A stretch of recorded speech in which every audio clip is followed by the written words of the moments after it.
So first of all, I want to say thanks to Alex, for being here with us today.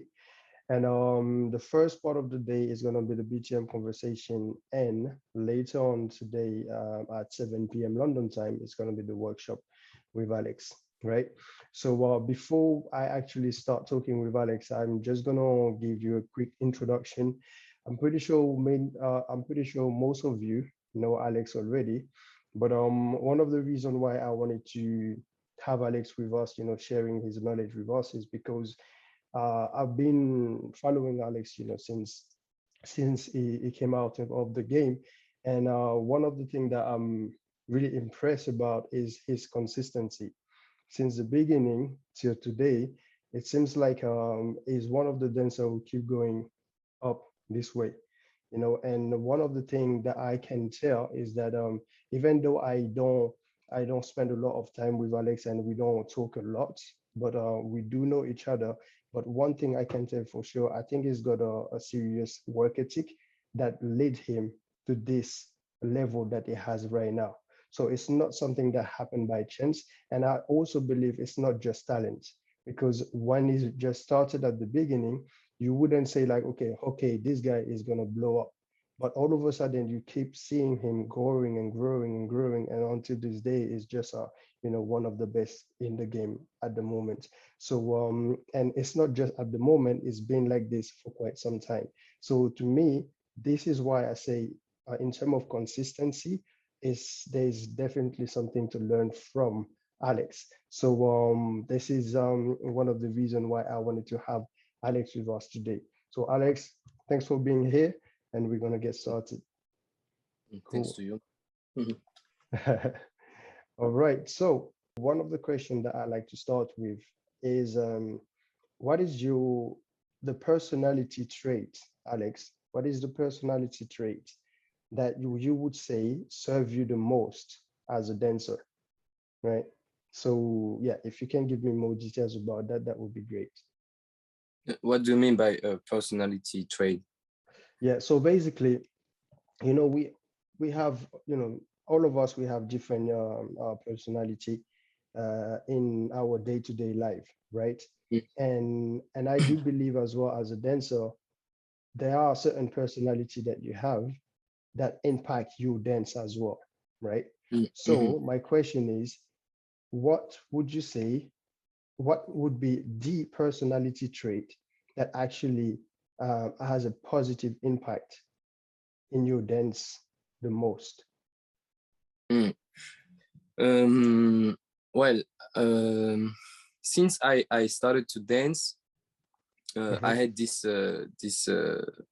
for me it's not a problem anymore, but I had this people used to say, or judges used to say, that I had a problem with the energy. I was really dancing too calm, and also I had this problem with the poker face. They used to say that I don't show my emotion, and for me this is a really big part of me as a person, because in my daily life, if I don't know someone, I will not show my emotion, because I'm a kind of an introvert person. So if we do not know each other, I'm not gonna show you my emotion. I need time to trust you, kinda, and I need time to know who you are, etc. So this is kind of my security, to not show my emotion, and I did that as a dancer. It's not something that I chose, but it's something that it was normal for me to just have this poker face and not show my emotion, if I was happy, if I was mad, if I was sad, or whatever. That's Hmm. why a lot of people used to say that, yeah, Alex, he always have this poker face, etc. But this is not something that I chose. It's something that it was like this because in life I'm also like this. But if we get to know each other, you will see that this is just the part that I take as a security. If we know each other, I'm not this kind of poker face, and I can show my emotion, etc. So I would say this is something that really was a lot difficult to to accept, not for me but for the people. For me it was just normal, and I've lost some events, some battles or whatever. I've lost a lot because of this. Like people were like, yeah, poker face, you don't show emotion, your energy is too low, and I was like, yeah, but I want to dance this way. I want to be calm like I am. And for me, it doesn't mean because you put energy that you're stronger or you're the best, or I didn't think like this. So I had to actually make a choice. And the year was 2012. From 2013, I've tried to put more energy in my dance, for example. So I've tried to do things like people asked me, or the way they wanted, and it didn't work at all. It was really bad because it was not the way I was. So I've tried it, and then after that year, I was like, you know what, I'm just going to stick to what I can do and my own energy. And if people like, they like, and if they don't like, they don't like. So yes. Right. I like that. Okay, sounds good. Thanks for sharing this with me. So, can you go through the process? I'm just trying to dig deeper into what you just said, because to me, there is a lesson to learn from that. Mm, Is I remember that moment when you came out and people started saying, he's very calm, he's very calm. mm, And that was the truth at that moment. mm, But then over time, you managed to remain calm, but you make you find a way to make your dance more interesting and more impactful at the same time. mm, mm, So I want to understand the transition from having a lot of people telling you the same thing, trying it, and then coming back to your true self. Is mm. it something that you did on your own, or did you had like maybe teacher around you telling you to stick to your gun and stuff like that? So I just want to understand better, the process from just you having all this information from other people and having the courage and the strength to step back and say, you know what, I'm still gonna stay to myself. So can Mm. you just share this moment with me, Yeah. like the transition? Um, yeah. Of course, I had a teacher, but my teacher is Balou, and he never told us anything about how we should dance or this kind of stuff. He was really like, he gave us a lot of keys, and we had to open the doors that we wanted. But for this point, I just did it myself, because I'm kind of I'm a stubborn person, so I like to do things my own way. And I realized also that as a dancer, if you want to exist, you need to be yourself. You cannot be someone else. And that was myself. And I realized really fast that, okay, I dance this way because I want to dance that way. And if someone is telling me, oh, this is not the right way, or you should do more like this or more like that, um, I had to take some time to understand why they say this. And then I had to take some time to try also, and to see and feel if it was okay for me. So what I did is that I've tried, as I said, for a year, and I realized that it wasn't. I didn't felt good. I was feeling like I do this for the people. And actually, when you dance, you don't dance for the people at the first place. You dance for yourself first. Of course, then there is the people also, but you gotta dance for yourself and create your style for yourself first. So I really stick to myself, and I was like, you know what? I'm just gonna do me, and I'm gonna stick to it. And even if people like or they don't like or they say anything about my dance, I'm just gonna, actually, I don't really care. If someone say I'm strong, I'm not strong, I'm good, I'm not good, I'm lazy. A lot of people start to say, oh, you have a lazy dance. And I was like, yeah, whatever, I really don't care about your opinions. I'm like, I do dance because I like dance. And it's always like this. Some people like, some people don't like, and you got to stick to what you like, and got to find some ways to to apply what some people say. For example, some people used to say like, yeah, you don't have a lot of energy. So for example, I managed to find some impact things. So for example, for me, it was the floor work. Like when I was going down, for me, it was my impact moment. For example, it was like, okay, I know I can do some floor work, and there's not a lot of dancers that do floor work, like that have consistent floor work. Because for me, floor work is not just you get down and you do 1, 2, 3, 4. It's like you manage to have some direction, different position, and you can do some stuff. It's not just you just get down 4 counts and then you get up. So I managed to practice my floor work and to use it as an impact. So the energy that people used to say, oh, you don't have a lot of energy, I was like, okay, I'm going to find my own way to have this kind of energy that people like. And that's why I started, for a long time, I started to just dance a lot on the floor, because I was practicing floor work more than the up part. And it worked. For me, it worked. And that's the thing I want to say, is that you need to find what works for you, not for the people, but what works for you. For me, it wasn't to put more energy in my dance. It was to find something that have good impact, and then people will not say anything with the energy and all of this. I still dance the same way. It's just that I managed to play with the settings. Right. Got it.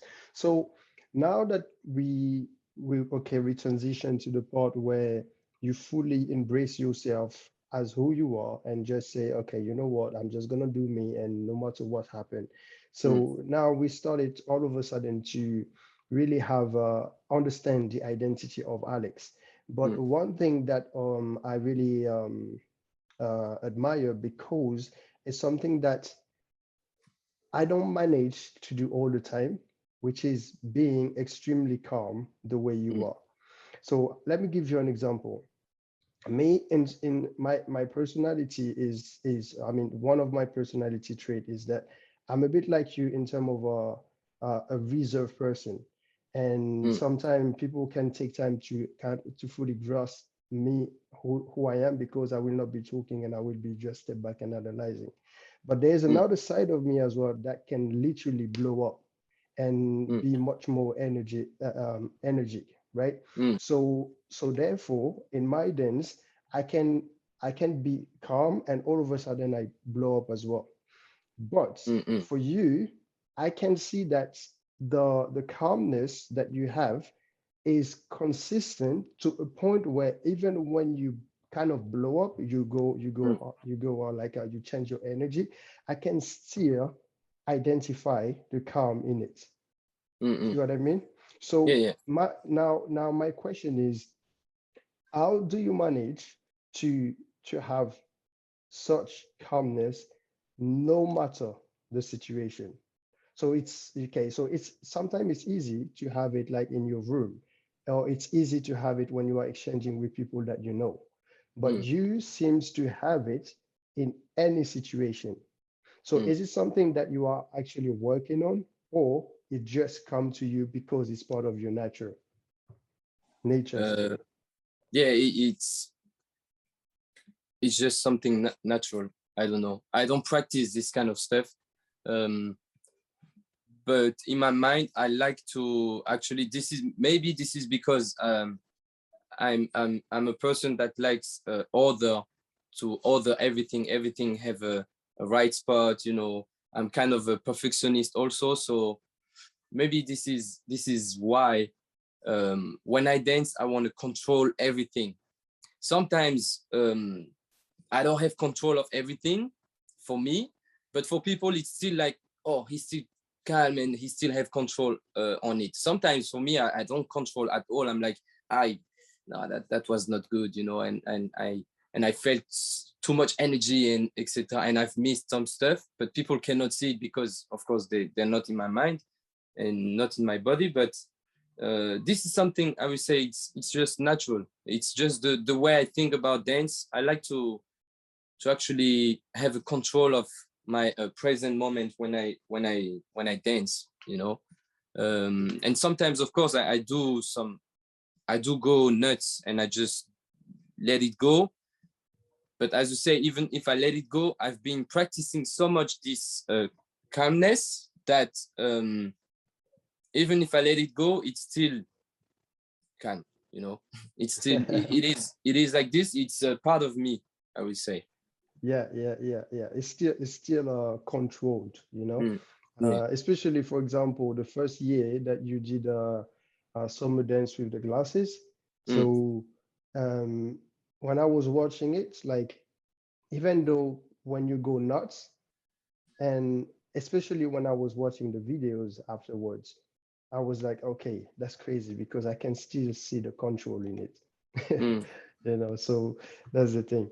All right, so in this case, now one thing that I kind of learn from this is that yes, calmness is, I would say, definitely something that is one of your dance foundation or principle. But then I started to ask myself, okay, there is also one thing that I realize that make him look calm. Even if it's not calm, I will not be, it's going to be hard for us to really understand it. Why? Because it seems like his precision and timing is always on point. And it seems like, based on what you just told me as well, is the fact that you try to have everything kind of in control. So, based on your training, do you tend to drill a lot, like repeat, like kind of same movement over and over again, or do you have a different approach to increase the quality of your movement the way you do? Well, I would say that I do both, but for me, the most important is the music. So, for example, I really take a lot of time to just put a music, and for example, I can put one music in repeat for 10, 20 times, 30 times, and I just try to see how many ways I can dance on the same beat or the same music, and this is how I used to practice. Of course, I do a lot of drills also to repeat my moves, but it's also more about the music. So I will take, for example, a way to dance, and I will put different music, and I will see how it feels and how it looks on different beats, because the energy is not the same. So this is something I used to do. It's a lot about the music. Okay, so just to reiterate, I pinpoint two approach from what you said. First, you can take one music, you play it maybe 10 to 20 times, and then you dance on it, and you try to dance different ways in this one music. And then the other way, you pick one principle of moving, and then you try to adapt it to different music. Yes. Okay, I see. All right then. So now, can you give me a bit more details on your training process at the moment compared to before? Is it different? Yeah, it's for sure it's different. Now I don't let's say that before I had to learn much more than now. I'm still learning, of course, but I had to learn how to actually use my body, the position, and discover my body. So let's say that the practice that I used to do, for example, I don't know, 10 years ago, was a lot about discovering my body, the capacity, what can I do, what is my flexibility, and all of this. But today, for example, I still do that, but less. And today I'm more practicing about, as I say, the music than movement. Because back in the days, I was practicing more with the moves. Like I was looking on movement, which movement can I do, which one do I like, etc. Today it's more about which music and what kind of music, which movement am I going to use because of the music. So I follow more the music than my mind, and thinking like, okay, I'm going to do this. I'm more into, okay, the music gives me the feeling to dance this way, etc., etc. And I think as a dancer, you need to have, of course, you need to have a lot of different ways, but I think these two ways you need to really pay attention, because they are not the same. If you practice movement, it's movement. If you practice movement from the music, it's, for me, it's something else. If you follow the music or if you don't, it's two different things. Because if you don't, for example, you do not put any music, you can practice movement. Without music, you just practice movement.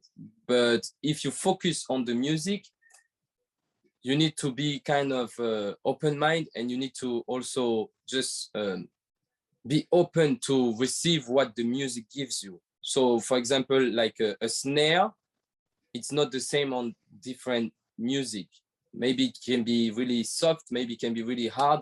So the movement that you're going to use are not going to be the same because of the snare or because of the kick, etc., etc. So this is something that today I used to pay attention more. It's the music. How is the music actually?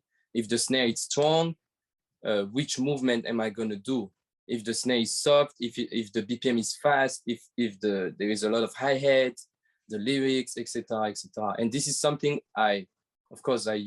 you always dance on the music, but 10 years ago, I wasn't thinking that much about the music, like deeply. The music makes me dance always, but 10 years ago, I was more discovering my body, which movement do I like, etc., etc. Right. Okay, I see. So based on that, the what I also realize is that I can tell that you've definitely have a strong hip hop foundation integrated in your style, right? So there are certain dancers who you can tell, okay, they have their foundation, they know their foundations, but they're not necessarily gonna show it. It's not gonna be that obvious in their Mm. style. But Mm. it seems for you, it's kind of part of your style. So how was that a choice, and how do you approach foundation in your training? Yes, of course, it's a choice. But for me, I feel like hip hop freestyle, if you don't need to show the foundation, but for me, it's like I want that if somebody look at me dancing, he could say straight away, that's hip hop. So this is part of my the way I think about the hip hop culture and the hip hop freestyle. I want that if somebody see me dancing, he could say this is hip hop freestyle. And this is I will say, for me, it's a problem that we have as hip hop freestylers. Sometimes because we don't, of course, many people practice the foundation and they don't use it all the time. But this is something we have as for me, it's a problem. It's like popping, you recognize popping, it's popping, house, it's house, breaking is breaking, locking is locking, whacking is whacking, voguing is voguing. If people, when they start to do these styles, crump is crump, you see straight away that's the style. The only problem we have with the hip hop freestyle, we took so much inspiration from everywhere that sometimes some people cannot say, oh, that's hip hop freestyle. They go with the hitting, so they start to pop in their rounds, or they go with the chest pop and some attitude of crumpers.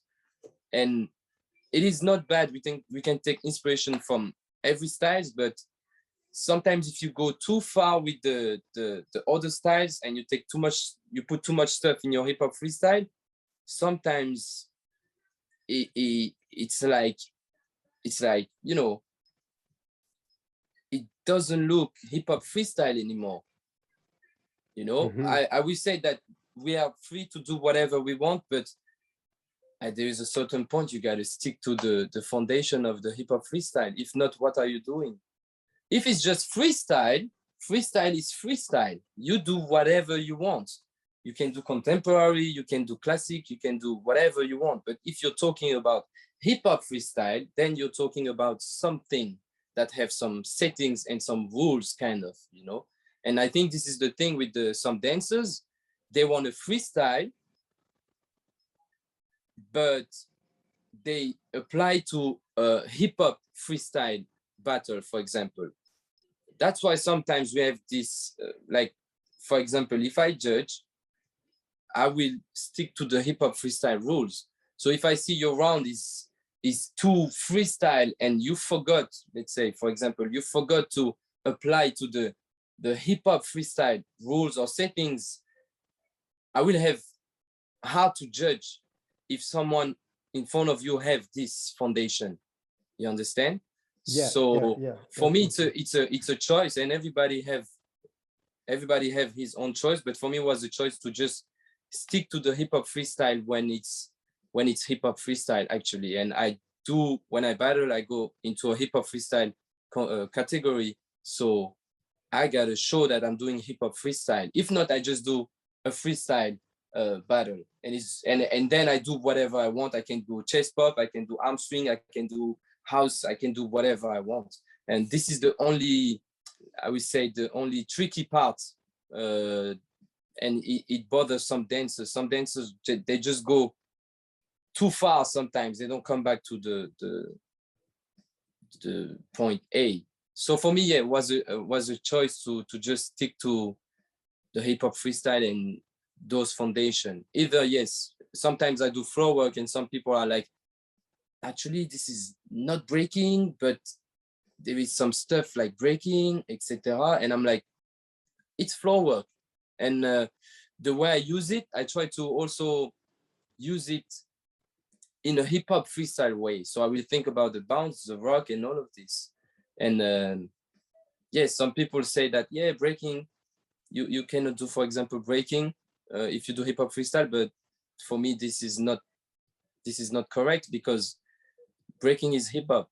This is the first style ever. So if I want to get down, I can get down, and every hip hop freestyler can get down and do at even some 6-step and all of this. It's still part of hip hop. So yeah, for me, it's all about choices. Yeah. Right, makes sense, makes sense.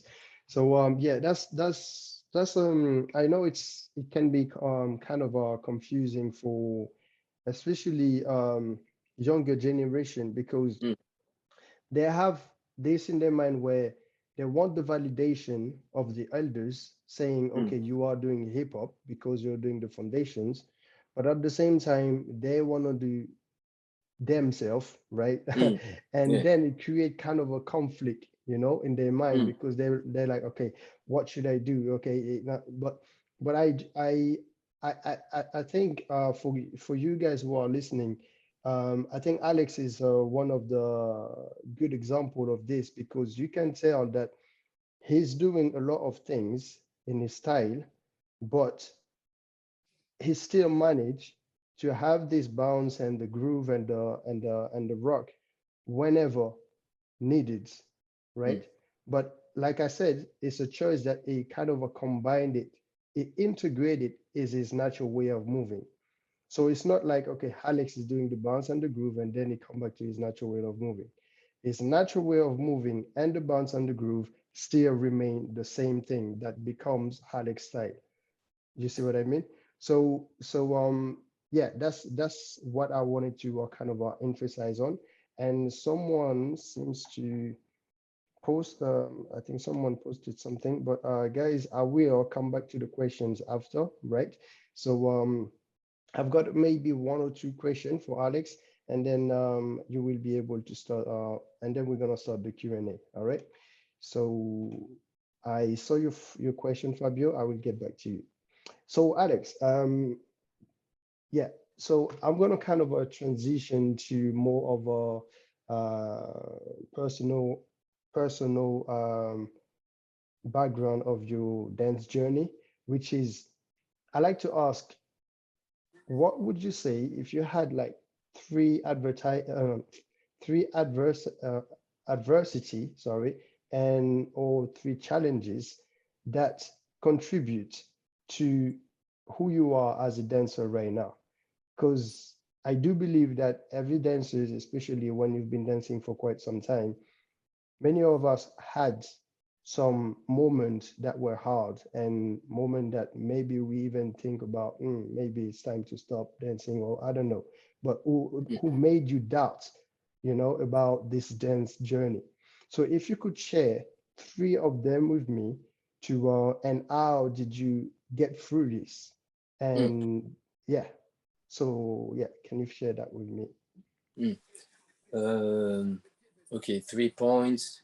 First point, I will say that I started dance when I was 15, and actually when I was 15, I really decided that I would I would like to be a dancer. So I was really young. When I was 15, I was like, okay, I want to be a dancer. I'm gonna do everything I can to be a good dancer and a professional dancer. And I had some goals, and really young, I really decided to stick to that plan. So this is something from the point A. It's like I didn't had a choice for myself. I was like, this is the plan. I'm gonna stick to it. That's it. Because I was going at school, and I just wanted to quit school actually because I didn't like the system. I failed 1 year just because of 1 point in mathematics. I had like 49 on 100, and I asked for another exam to get through my third year, and they were like, no, we sorry, you have to do a second bis. And this year actually was for me the worst because I I don't like to fail, kind of, and and I failed. And for me, it was like, okay, I'm gonna do another year of study the same stuff just because of one thing, mathematics, even 1 point. So I asked for another exam. They said no. For me, it was like I was 15. I was like, wow, okay, you guys like the school and all of this. I was like, yeah, okay, I'm losing 1 year of my life. That's how I took it. I didn't took it like, oh, I should study more mathematics and get more points, and then it's gonna be all right. For me, I've lost 1 year of my life. So during this year that I hit that I did the second bis, I started to dance. So I had a lot of free time because I knew already everything about that year. I had a lot of free time to apply the dance. And that's when I decided to just, to just stick to the dance plan. This is one thing. Second thing, 2013, I had a big event, SDK 2013. I've won against Junior Boogie in the final. And after that time, I had a lot of opportunity to travel with the dance, to exchange with people, to judge some event, or also to just give some classes. And for me, it was really the beginning of, okay, this is it. It's time for me to just, start to fly somewhere. So I had a lot of kind of stress because was my first travel. I was alone. I had to go to some countries I've never been. I had to do some visa and all of this. I didn't know how it worked. I didn't know how it's gonna be. So I think I had so much stress that I had my mind was just like, okay, out. I started to have a burnout. Also physically, I was practicing a lot when I was younger. I was practicing a lot to reach that point. And when I've reached that point, my mind and my body just shut down. And during that year of burnout, I had to make a decision. Either I accept the opportunities and I go being sick, because when you have a burnout, you're kind of sick mentally. Either I took the opportunities, either I didn't. And I took the choice to still go and took all the opportunities that I had, because that was what I was waiting for. So I was shut down. My mind was shut down and my body also. But this is actually why I've been working that, like I've been practicing and trying that much with my dance. So I took all the opportunities, even if I had a burnout. And also that time I realized that, okay, dance is really something really important for me. Not the fact to travel and all of this, but just the dance is really something really, really important. I really like dance, actually. I really like the hip hop culture and all of this. And I realized at that time that, okay, even being sick, I couldn't stop. Because when you have a burnout, you need to understand it's almost kind of a depress. You feel like a vegetable. You feel like you don't want to do anything. You don't have feelings. You can't cry. For me, it worked like this, but you can't cry. You don't feel, you don't have emotion. You don't want to practice. You can listen to really nice music. You have no feelings about them. You don't want to practice. You don't want to hang out. You don't want to do anything, you know? I had this, Right. and still with this, I kept going with the dance. I kept practicing and I kept going to event and all of this. So I really realized at that moment, like, oh, dance is really something important for me.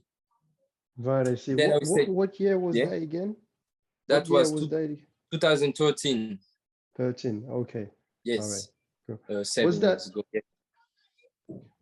after the Seven to Smoke you did in Paris Actually, when the you won? seven to smoke was, I don't remember, but I think it was, I'm not sure if it was after or before. I think the seven to smoke was after. I think seven to smoke was 2014, maybe. Okay. All right, I see.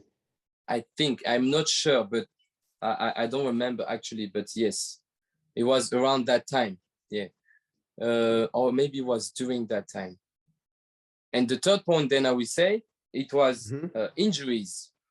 For example, Okay. the when I came to break your neck, I had injury. Um, I had a fissure meniscal, so it's my menisc was half broke, left one, and I did that in a battle in Germany, and that battle was 2014, if I don't mistake. Yes. So no, actually, yeah, the break your neck was after, was 2014, Right. because Okay. my injury was 2014, and Hmm. so yeah, I had an injury, and even with an injury, and this is not, I will say to the people, if you have injury, really take care of your body and go check what is it, because I didn't check it. I didn't check what I had until 2019. 2019, I went to check what did happen to my left knee. Before I Okay. didn't do anything. I've kept going because for me, I didn't have time to really look at this injury, etc., etc. And this injury, for example, really um, make me realize that also I really like dance, and this is something I really want to grow with in my life. I don't know until when. One day maybe I stop, but I realized that also with injury, I was just going like I was still going, I was still practicing and all of this. I had to change all my dance, all my floor work. I had to change a lot of things because of this injury. And Right. yeah, it makes me realize that, yeah, dance is really important.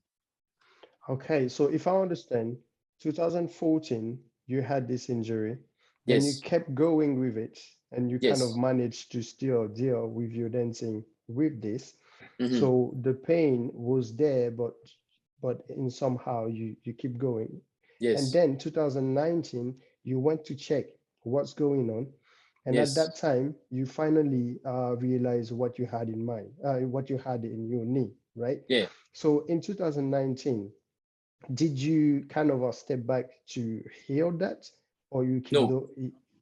no, because then 2019, the injury, um, well, you know, the body is working on his own. But when I checked, when I realized that, oh, my meniscus was half broke, um, time like 5 years passed already. Mhm. So I had no pain anymore. and sometimes my knee could block, but I knew how to move it back, how to put it back in the right place. But yeah, 2019, I've checked it. Just I don't remember why I checked, but because I wanted to check actually how is it. Maybe it was bad or whatever, and I had some time also. I just took the time to I should check what I had, you know. But I had no pain anymore, and it was not blocking, because sometimes it could block, and I had no. Yeah, it didn't block anymore. So 2019, I didn't have this problem with my left knee anymore. It was more 2014, 2015. I had this change time of my dance and my floor work. It was more about the floor work. Stand up was okay, but floor work was, I had to change a lot of things. I see. Good. Very last question about this injury, because after winning Summer Dance this year, you also posted in your story back in June, I believe, you had something in your knee, and it seems like you were struggling just to walk. Yes, right? This is the right knee. So the one I had 2014 was the left. The inside part of the meniscus was half broke. This one, I didn't take care of it. I've kept going, and I've kept practicing and managed a way to not block this part of the meniscus that go into my knee. So this is one way of doing things, and this is not the right or the good way. We should all take care of our knees, but the right one, I had injury in May, end of March this year. After practice, you know, with the quarantine and all of this, I had the injury end of March, because the first day of after the quarantine, they've put back the dance studio rooms. So I went to a practice. I've practiced for some hours, and then at the end of the practice, I've tried to do one house step when you walk on the floor like a duck, you know. And actually, at the end of the practice, I was not warm anymore, so I've heard my right knee just go like, and at that moment I knew it was the same like the left injury, because I know how it feels, and I felt it like my meniscus was a bit blocked. So I was like, oh damn, no, not now, please. Oh damn, I have summer dance. Oh damn. So I was I've kept dancing a little bit. Wasn't that bad, was okay. But in April, I went to Ukraine. I did the demo judge. Then I did some ISO, because I like isolation, you know, and I've heard again this, and that moment it was a bit pain. So I was like, if your knee is painful, check a doctor straight away, because when it's pain, it's not good. It means something is wrong. If it's not pain, you can manage to do some exercise and see a physio or whatever. But if it's painful, you should check straight. So at that moment in April, I felt the pain after my demo. And for a week, it was really gonflé. It was swollen. Yes. Yeah. So I've checked a doctor, and he told me, okay, we should do a ERM. He was like, I think it's your meniscus. So I did my RMI, and then he told me, yeah, okay, you have your meniscus, inside part of the meniscus, it's half broke. You have two choices. Either we let like this, we see how it goes, or either we do an arthroscopy. So that means they put two things inside. They just cut the part that is not that is broke, and then I will be able to walk and dance again in 2 months, you know. And I was like, okay. I did that in June, and I was afraid because I had some dance camp in July, and I had the summer dance in August. So I was like, okay, this is 9. I had my surgery in 9th of June.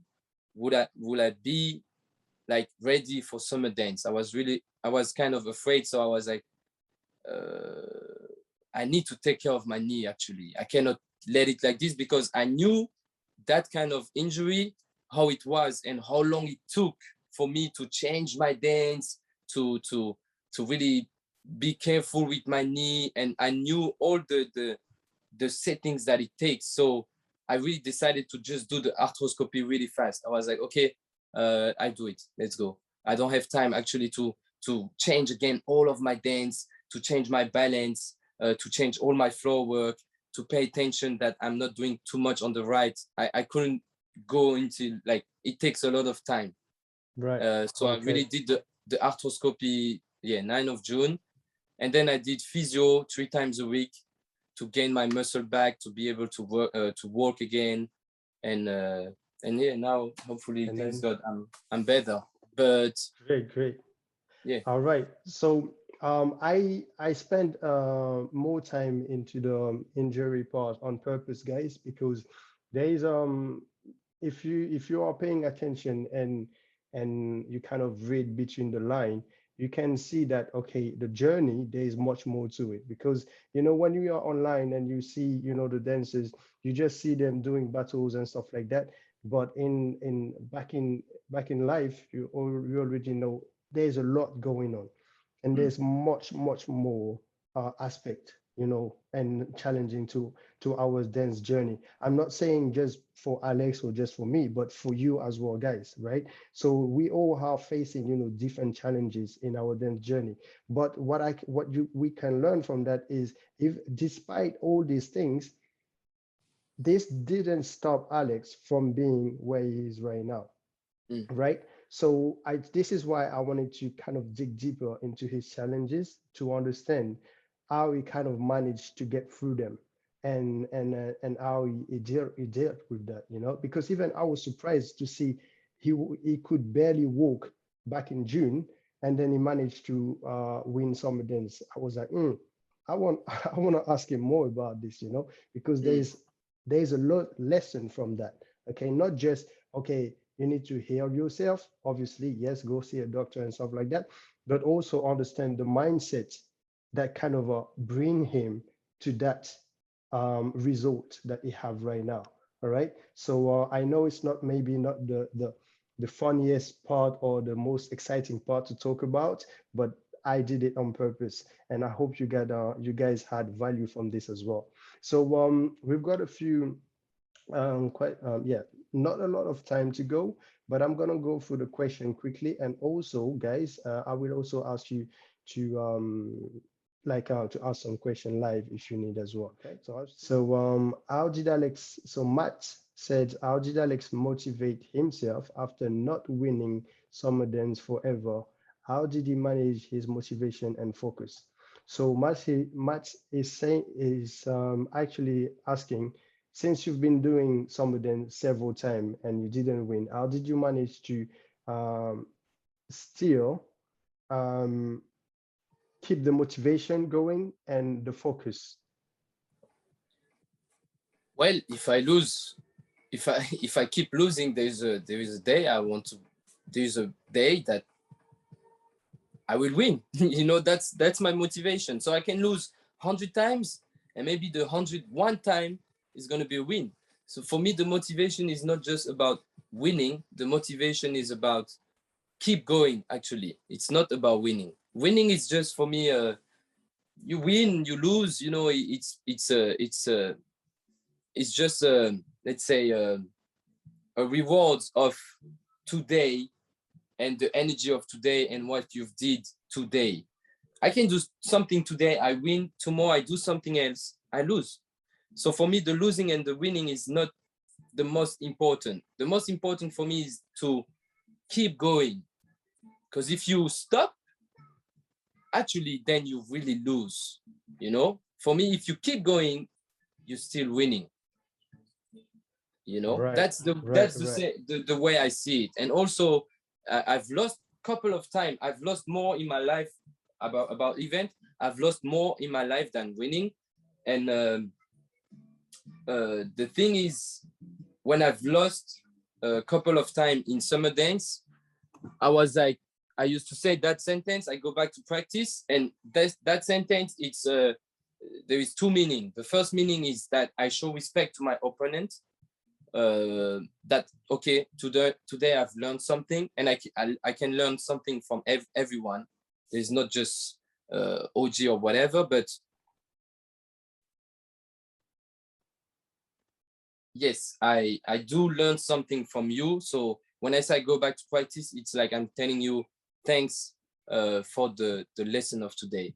Second point, when I say I go back to practice, it's the meaning is that no matter what happened, I win, I lose, whatever it is, I'm still gonna practice. So competition for me is not how do you say, something that okay, because you've won the biggest event of whatever, that you should stop practicing. I'm not practicing to win events. I'm not practicing for event. I'm practicing because I want to get better as a dancer. This is my 100% and first place motivation. So competition is just competition for me. You just apply to it, you try, you enjoy, you exchange, and you see how it goes. But my first motivation is not competition. My first motivation is getting better as a dancer, grow up as a dancer, learn much more as a dancer. And this is why, even if I lose, I'm still going to practice. I'm still going to dance. You will still see me in events or after party, and I'm still going to be into the dance, because I don't dance for event or competition. I dance because I like music and I like to dance. Great, great, great, great. Thanks, Alex, for that. Natalie says, Alex, do you do some yoga stuff, asana, meditation, prayer number? If yes, how it helps you in your dance or in your life? Oh, If yes. okay. I'm not doing any yoga stuff, but I do stretch, of course, and I do meditation, but I don't do meditation as certain people that you can see. They really meditate and they really take time. They just cross their legs and they really go into really deep meditation. I don't do that, but when I say I do meditate, for example, I pray a lot, or I really stay quiet and calm. And actually, meditation is not just one way for me. That's the way I think. Everybody can meditate, and anytime also. So when I listen to some music, it depends which music, but some music I can put them, and I'm getting into this meditation time. So I just think about so much stuff that actually I'm not there anymore. I'm just focusing on one point or something, and this is for me my kind of meditation, you know. Great. So yeah, Cool. I do meditate, yes. All right, And sounds great. yes, it helps me in my dance to stay calm and to know what I want to do, how I feel, and yes, it helps me in my dance. Yes. Great. Thanks, Alex. So we've got Kwan who said, hi, Alex, can you share your schedules of training a day? So actually, like from today, I don't have any schedule about practicing. I do practice when I feel practicing. So I don't have like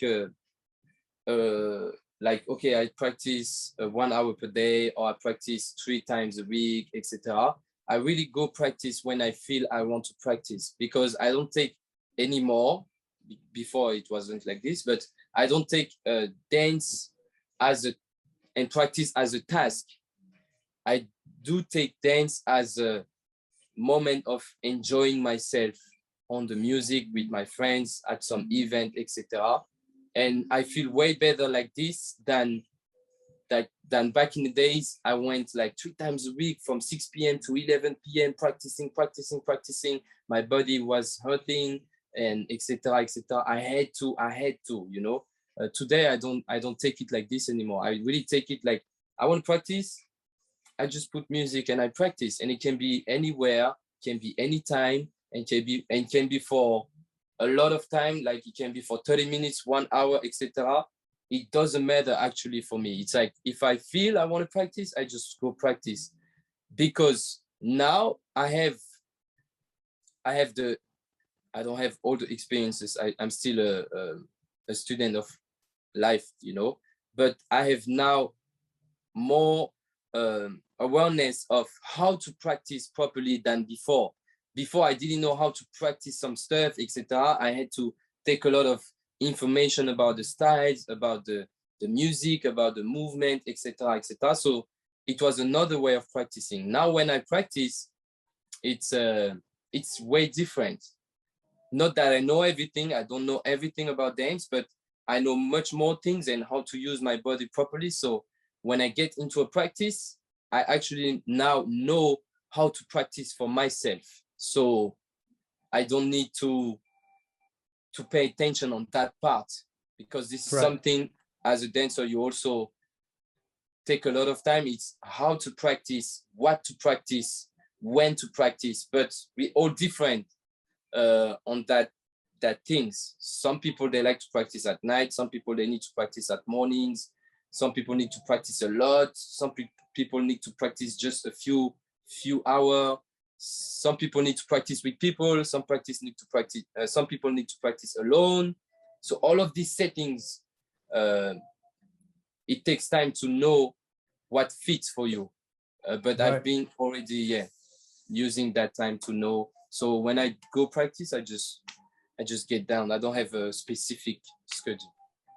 All right. So that being said, I understand the fact that you don't necessarily have a schedule anymore and you just go. And I can relate to that. It's like, for example, even though I do have a lot of exercises that I share during my classes, but even when I train, I don't necessarily focus on one exercise in particular. I just play the music and let it go as well. But Mm. I can relate to that at a certain level. But would you say to someone who is like in the process of getting better and who is not yet satisfied to his current level and stuff like that, would you say this person should be having more consistency in his training, uh, like you used to do before? Oh yeah, for sure. For sure. If you, this is my now, and I've been dancing now for 12 years. So it can be 6 years, can be like, everybody have different settings, but this is now after 12 years that I can do that. Back Of in the course. days was 3 times a week from 6 p.m. to 11 p.m. with Balou, my mentor, my teacher. And it was practice, practice, practice, practice to get to know my body, to get to know the dance style that I was doing, to just drills, you know. So for sure, you need that time. You need that practice time to just discover your body and also discover the methods that can be applied to your dance, the people, how they also think about dance. For sure, you need that time and this consistency to practice when you start. And for it can be 5 years, can be 10 years, can be 15 years. It depends, Yeah. but you always need to practice. If not, I don't practice anymore because I just like to dance and I dance. But if I want to level up, I need to get back to practice. I need to get back to these drills, to these methods, to this kind of searching, to this lab moment. Everybody Right. need it, and we have all different settings. From it depends on your experience. But if you start, or if you're in like a middle, I will not say level because I don't like to say level, but if you still didn't get to a certain experience about dance, this is something you cannot pass by, because then you will not level up. So you need that. That's what I think for sure. All right. Good, good, good, good. All right. So I'm gonna go a bit quicker. So Vanessa said, is it possible, if it's possible, can you tell us how is your, no, it's pretty much the same question. During the week, for you is to dance. Okay, so I'm gonna so Vanessa, I'm gonna ask the second part of your question because I think Alex kind of answer the first part because she was talking about your schedule during the week, but you kind of answered this as well. So, but the second part, she also said, for you, is it important for dancers to battle to be better as a dancer?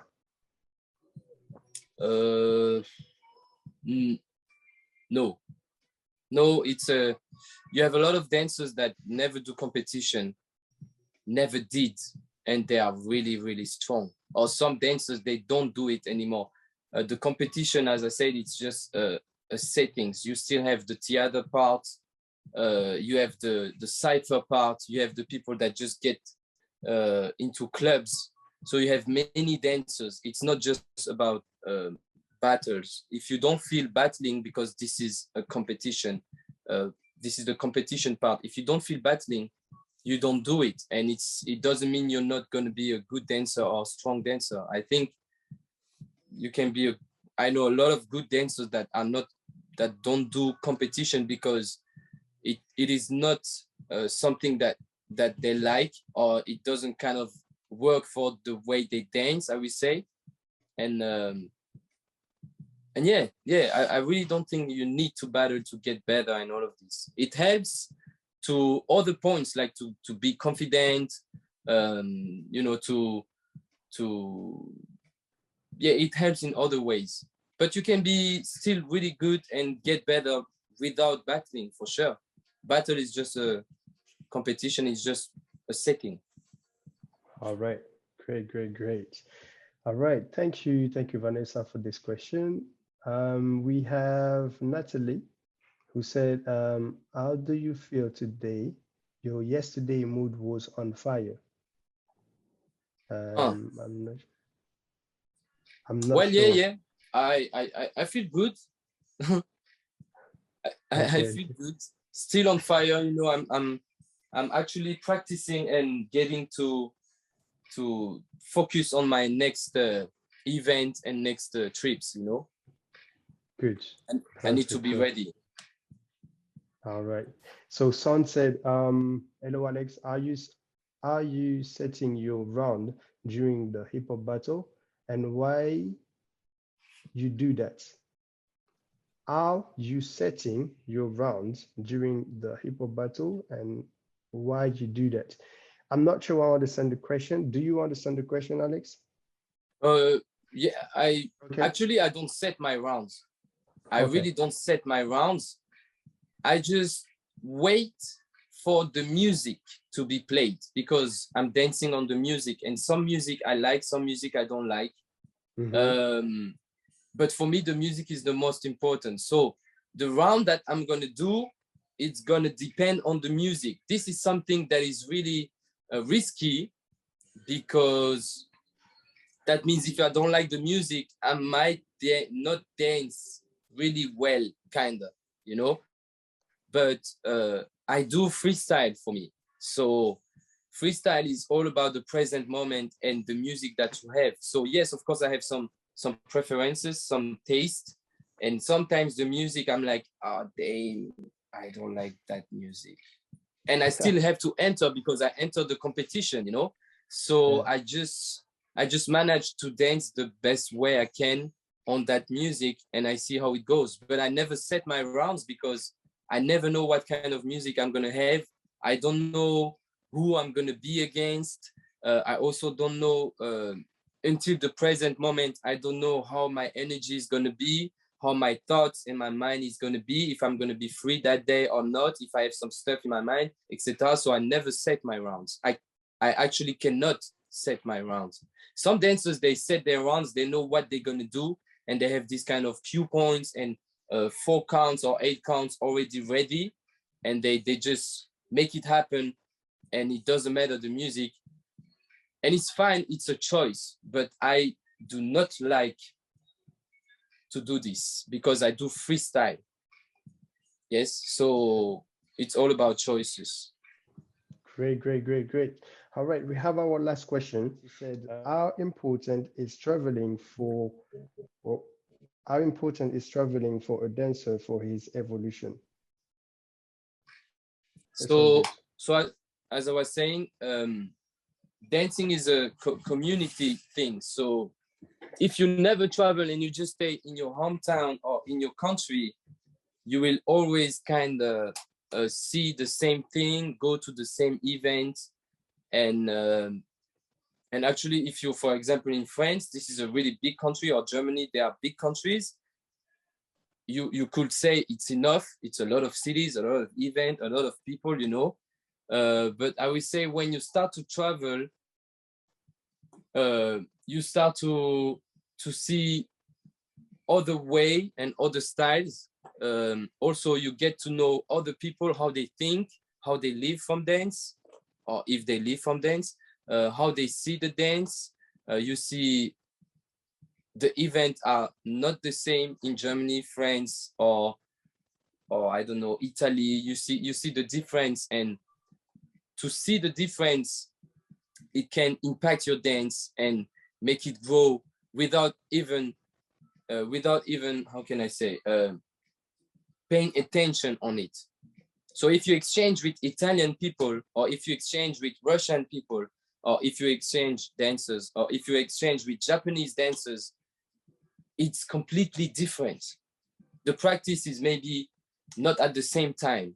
Japanese dancers may, for example, when I went to Japan, they practice from midnight to 4 a.m., for example. So this is already another schedule, and it makes you realize how they live and how they schedule their time, etc., etc. So this is something you start to take as an inspiration if you're open enough, and you start to understand that, okay, this is the way they live, this is how they practice to this kind of music, they practice to those kind of places, or they practice in a room, or all of these things actually gives you inspiration to also do the same, or do another way of what you used to do when you were alone in your hometown or with your crew. So traveling for me is really, really important, because you learn a lot of things, and it's just not just about dance. You also learn other language.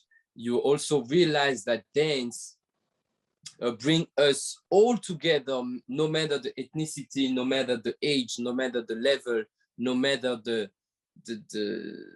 colors, or you realize that kind of things, and it makes your dance stronger. It makes yourself also stronger. You know, that's what I feel about traveling. So traveling, it's a really, really, really important part. Another point, some dancers, they stay at home, they stay hometown, they stay in the city or the country, they win some stuff, they win either sometimes everything, and they feel like, oh, I am. The problem with this is that maybe in your country, you're the best, you won everything, you win everything, and you know, your crew is the best, etc. But I'm talking about competition, huh? If you want to be, for me, there is no best, but if you want to be even stronger, you go out of your country and you do the same. Then we can start to talk. Because if you just do it in your country, for me, it's, let's say that it's not enough, you know? And some people, they just take this to, because of this, because they stay in their country and they win everything and all of this, they start to feel a certain way that for me, it's like, it doesn't make sense. It's like, just stay down to the earth, because, you know, you're here in this country, you're doing great, oh, nice for you. But if you go out, you maybe don't pass the pre-selection, you know? So I like to also say to the people, you guys go out to see how it is. Because if you guys go to Japan, a 8 years old kids, whatever, girls or boy, popping, for example, he's gonna beat your ass. They're just 8 years old, he beat your ass. They have so much foundation and they're so strong. You take a 8 years old kids from Japan or somewhere in Europe, the Japanese, it's another culture, it's different. So that's why traveling, it's also nice to realize that, okay, dance in those countries, it's like this, and we have that differences, etc. So yes, traveling is more about being able to see and feel the differences and take it as an inspiration. And also stay down to earth, that, you know, it's not because you in your country you're the queen or the queen king that people give you this name. It's not because you're the king or queen that you are king and queen everywhere.